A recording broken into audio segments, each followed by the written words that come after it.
Liburutegia, kiroldegia, ludoteka, emakumeen etxea, ostatuak, askotarikoa dira gure udalerrietan ditugun ekipamendu publikoak. Baina, intentzionalidadean dago gakoa, komunitariotik zenbat daukaten jakiteko. Honen bestez, egin beharreko galdera nagusia da, zer da ekipamenduan bertan gertatzea nahi duguna. Hala, zuen udalerriko ekipamendu baten pentsatu eta ondorengo galdera hauei erantzutea gonbidatzen zaituztegu. Zer nola jasotzen ditugu herritarrak? Ekipamendu batek sartzera gonbidatu behar gaitu. Harrera, goxoa eta gertukoa izatea bilatu beharko genuke. Eta horretarako, lehen aldiz datorrenari edo ohiko erabiltzaile denari, harrera ezberdin bat eskaini beharko diogu.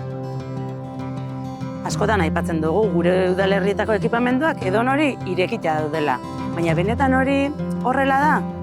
Pentsatzen dugu normalean etortzen ez diren horiek zergatik etortzen ez diren? Are gehiago, pentsatu beharko genuke hurbiltzen ez diren horiek hurbiltzeko zer egin genezaken. Eta planteatu beharko genuke gure buruari ekipamendutako ateetatik kanpora bila irtetzea ere. Ekipamendu baten zerbitzu bat edo gehiago topatuko ditugu. Baina zer gertatuko litzateke ekipamendua zerbitzu gisa pentsatu ordez, proiektu gisa pentsatuko bagenu. Honek, begiraida integral batetik jardutea ahalbidetuko liguke.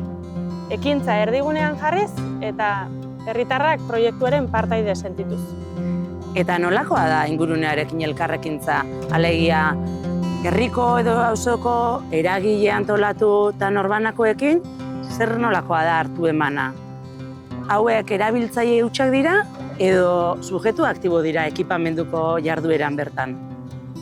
Eta zer nolako harremanak sustatzen ditugu? Herritarren behar indibidualetatik, behar espezifikoetatik haratago, garrantzitsua da ere euren artean elkar ezagutu, elkarrekin egon, eta harreman iraunkorrak sortzeko espazioak eskaintzea ere. Eta hortarako garrantzitsua da espazioaren antolaketaz ere pentsatzea. Honen bestez, galdera hauetatik hasi gaitezke erantzun berrietan pentsatzen.